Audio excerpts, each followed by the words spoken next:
Does the Apple credit card give you extra warranty?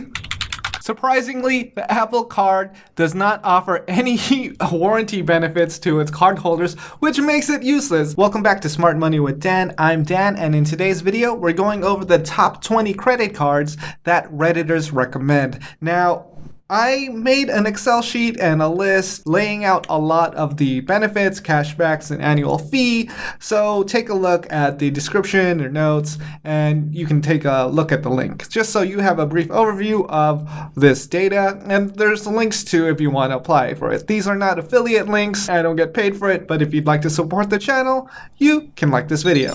That's all you have to do. That costs you nothing. You can subscribe too, but only if you're gonna watch. I don't want like a bunch of subscribers and no views. That looks bad, and I'm trying to keep my reputation up, so let's all be cool here. For fun, we're gonna start off with the worst cards, the Bank of America Premium Rewards card. As we take a look at this, there's a $95 annual fee. You get 2% back on dining and travel, 1.5% on everything else. You do get a $100 travel credit. The card does have a annual fee and a $500 sign-up bonus, but I don't really see this as a card that I'll keep. The $100 credit is a $100 airline incidental credit, which goes to seat upgrades, baggage fees, in-flight services, airline lounge fees. But if you're not traveling, it's not worth it. You also get the $100 TSA global entry fee. But if you have global entry, that's good for 5 years. A lot of credit cards offer that as a benefit, but it's a pretty useless benefit. This is just a 2% back dining card and 1.5% on everything else, which means that annual fee of $95, you'd have to spend $4,750 at 2% just to break even. That's a lot of money, which means it's not worth it, but this credit card is good just for the sign-up bonus because you get $500 for signing up. That is amazing. It's pretty much free money. $500 is a very generous sign-up bonus. Not many cards really offer that much anymore. I would recommend this card for a sign-up bonus, but I don't recommend that you ever keep this card. Next up, number 2, the Apple Visa card. Oh my God. Don't get this card. The Apple Visa card has no sign-up bonus, no foreign exchange fees, which is a good thing, and there's no annual fee, but the benefits suck. If I'm gonna buy an expensive Apple product, I'm gonna make sure I buy it with an American Express because they have amazing purchase protection. You can always buy your Apple product on Amazon. The Chase Amazon Prime Rewards credit card. This is offered through Chase. It has no annual fee, and you get 5% back on your purchase. So you make a lot more than the 3%. You get 3% back on Apple, 2% on purchases made with an Apple Watch or Apple Pay or iPhone Pay, whatever it's called. That is super weak. Not everyone accepts this. You might be able to get away with it at a few restaurants, couple stores, but 2% back and that extra effort and limited availability, not a great card. So Apple Visa, you're out. If you just want to get an Apple Visa card anyway, since it has no annual fee and keep it open forever, sure, that works too. You have a new line of credit with a different type of bank, and it helps your overall credit report. Number 3, the Alliant Visa. Alliant.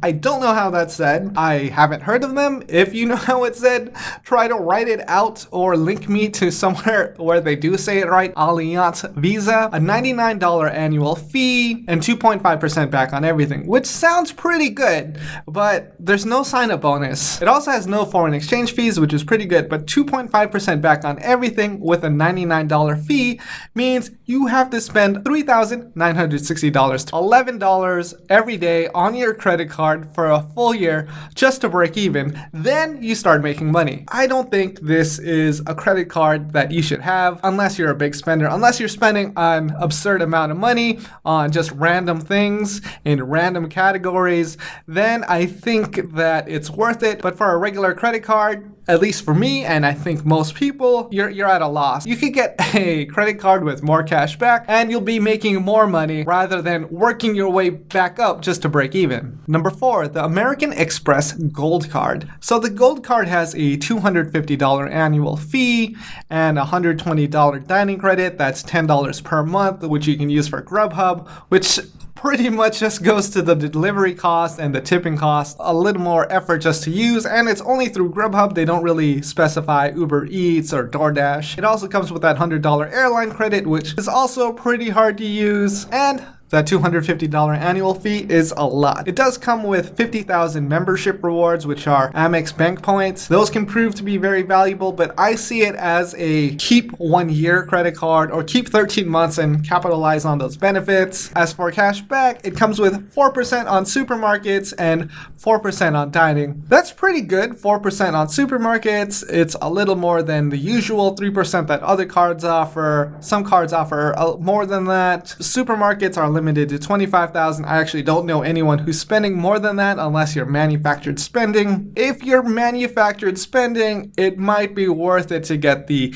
Amex Gold Card. The American Express Platinum Card. Same thing as the Gold Card. It has a lot of benefits, but you have to spend a lot of money just to break even. The annual fee is $550. So if you're just trying to break even, you have to spend a lot of money to take advantage of that airline credit. You get a $200 Uber credit, which comes out to $15 per month, and it doesn't roll over, so you have to use it every month. If you're not using Uber, you can use Uber Eats and get food delivered to you, but obviously there's that Uber Eats delivery cost and tipping.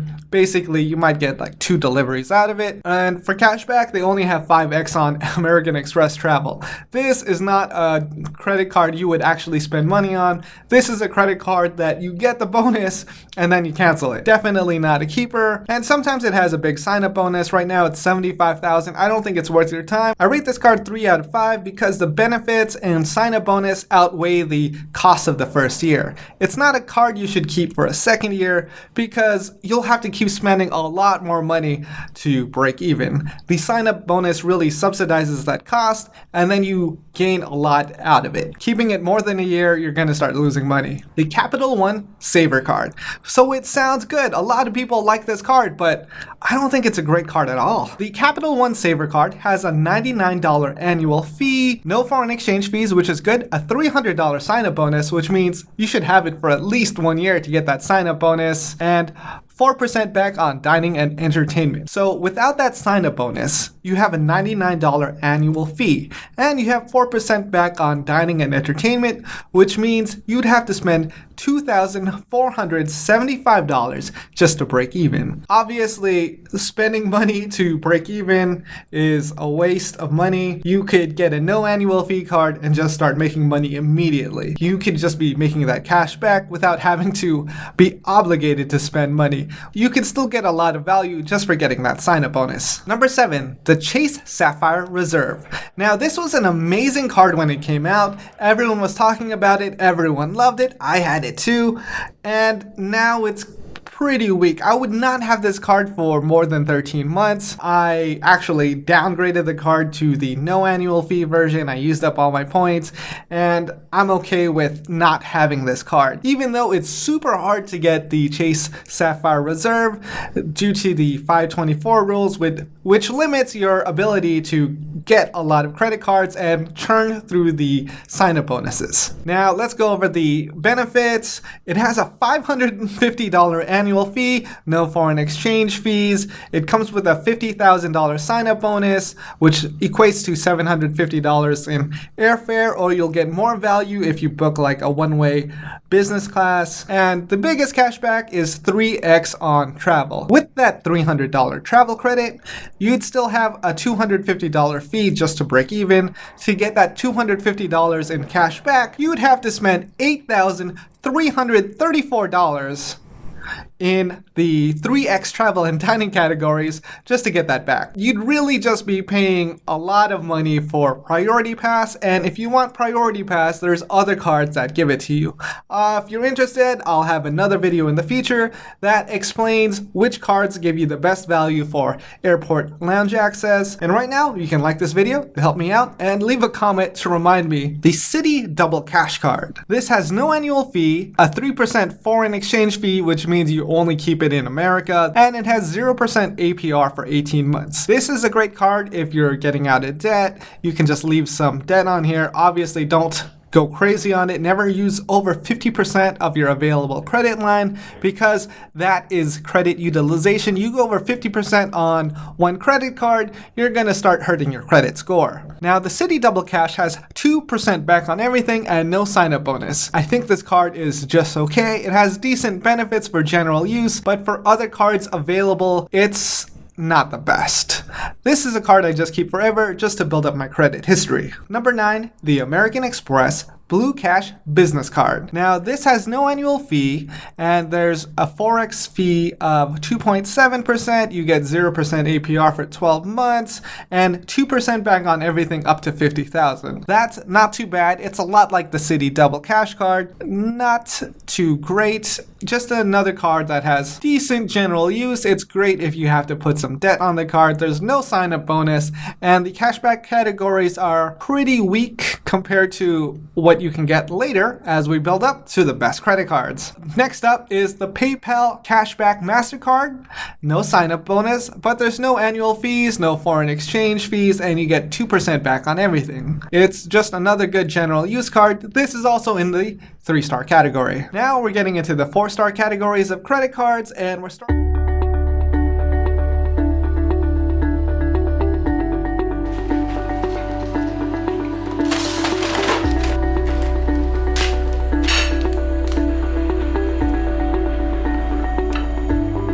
I'd like to thank today's sponsors, Mr. Cool's Corn Ice Cream. Corn. There's no other ice cream on the market that has the taste of corn and peanuts. Gonna eat it now. Oh.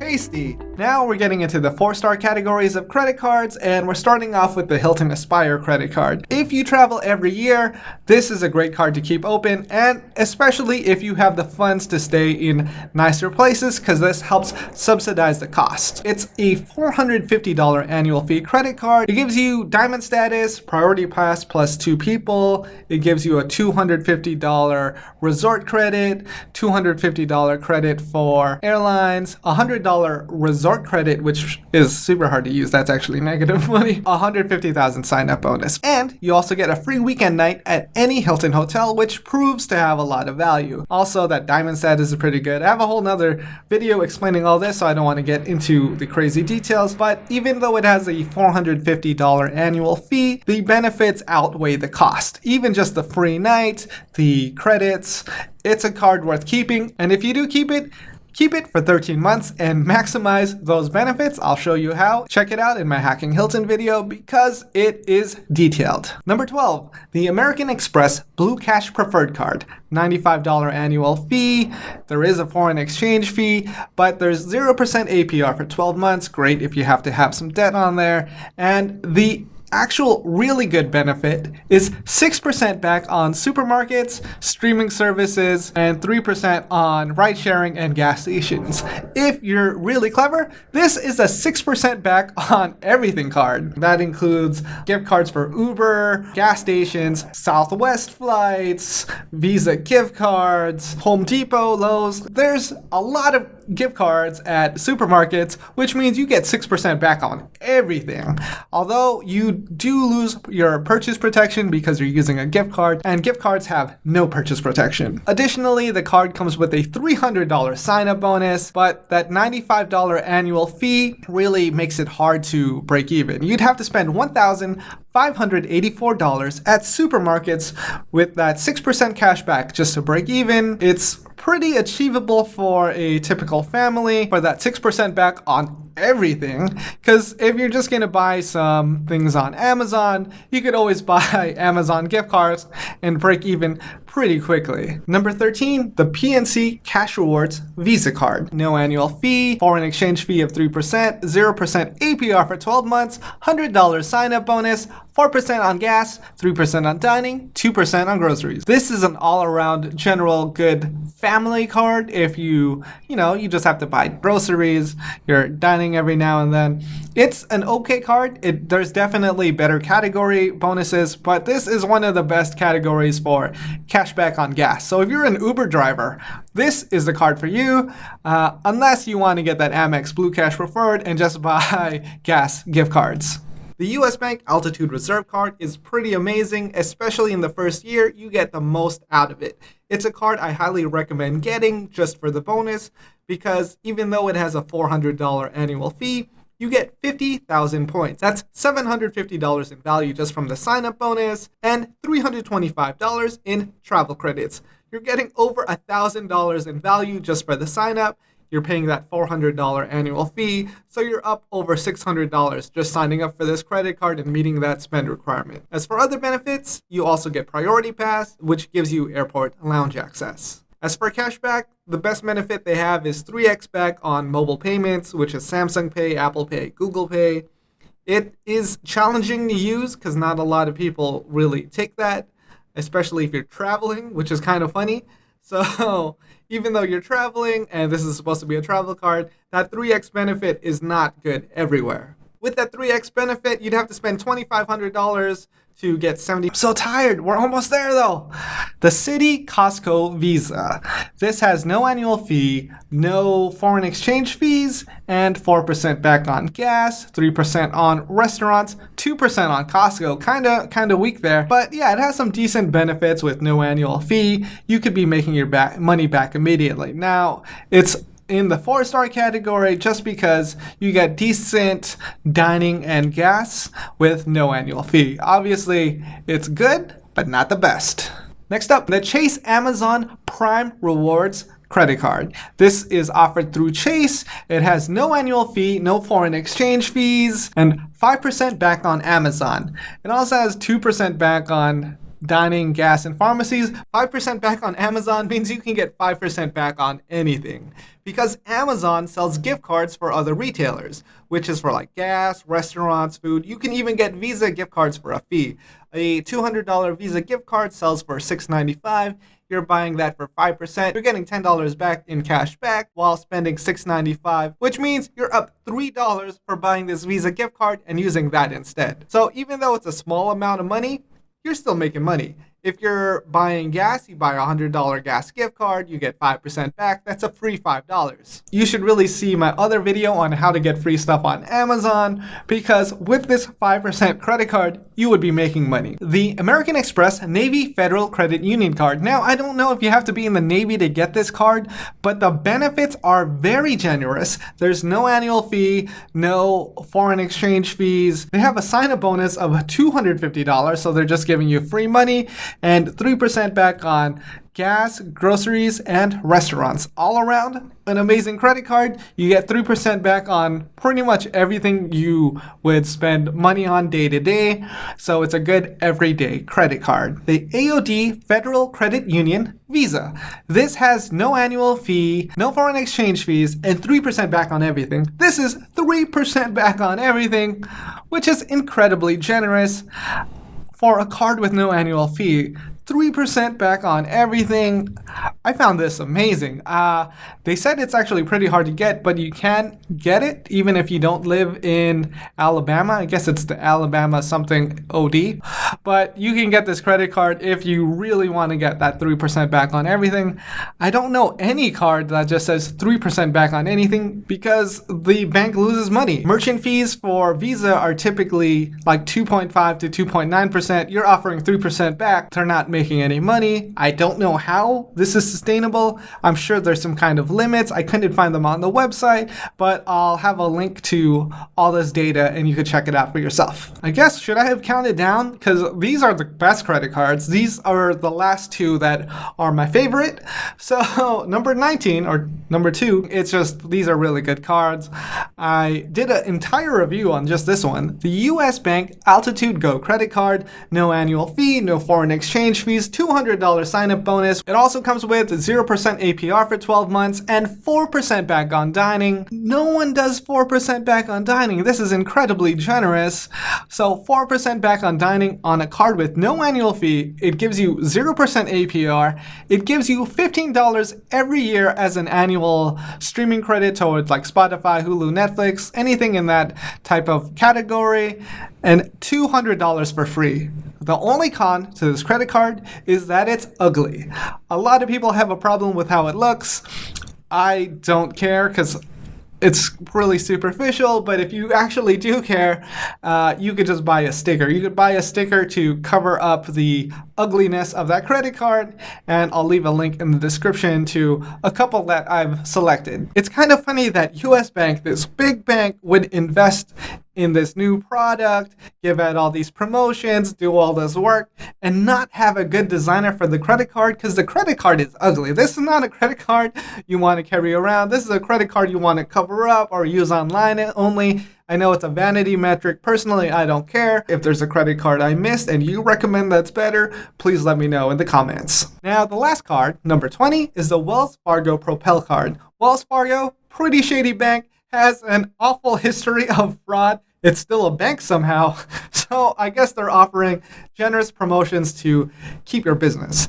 Now, the Wells Fargo Propel card has no annual fee, there's no foreign exchange fee, it comes with a $200 sign-up bonus, and 3% back on dining, gas stations, ride-sharing, travel, and streaming services. That's pretty good. Yeah, there's no foreign exchange fees, free money, and a lot of cash back. Don't fall for credit cards that don't give you the best benefits. You should always look into what works best for you. If you ever want purchase protection and extra warranty, American Express is outstanding with that and provides a lot of value, even though they don't mention it like as a big feature. It's one of the amazing hidden features that American Express provides that a lot of other banks do not. I highly recommend keeping any card with no annual fee because it helps build up your credit. You'll have a larger available credit line, more banks trust you, and the longer your credit history with the higher available limit, your credit score goes up. It's the fastest way to build your credit with no effort. A big part of saving money is not wasting money, which is why in this video we're going to go over the best credit cards and best cash back. So you don't waste any money, even with annual fees. I know the annual fees are high and the benefits are high, but if you're forced to spend money, you're wasting money. All these credit cards were in no particular order. I did have a rating of like 2, 3, 4, or 5 star, just to keep things categorized in like their benefits. If you want to see something with a lot of benefits that you can keep every day and a card you can keep open for a long time, that's going to be in the 5-star range. If you just need to build out your credit portfolio, you just get any card with no annual fee. If you made it this far, please like the video. It helps me out. Consider subscribing. Let me know which credit card you like. Which do you have? Which is your keeper? Which is your go-to? For me personally, I love the US Bank Altitude Go. But other than that, a lot of these cards have some generous cash back. I don't believe in having to spend money to break even. That is a lot of work. I like credit cards with no annual fee that give the best benefits, and if you look hard enough, you can find it. That's why I made this list of the best credit cards. This has been Smart Money with Dan, and until next time. Okay, I guess I'll try it.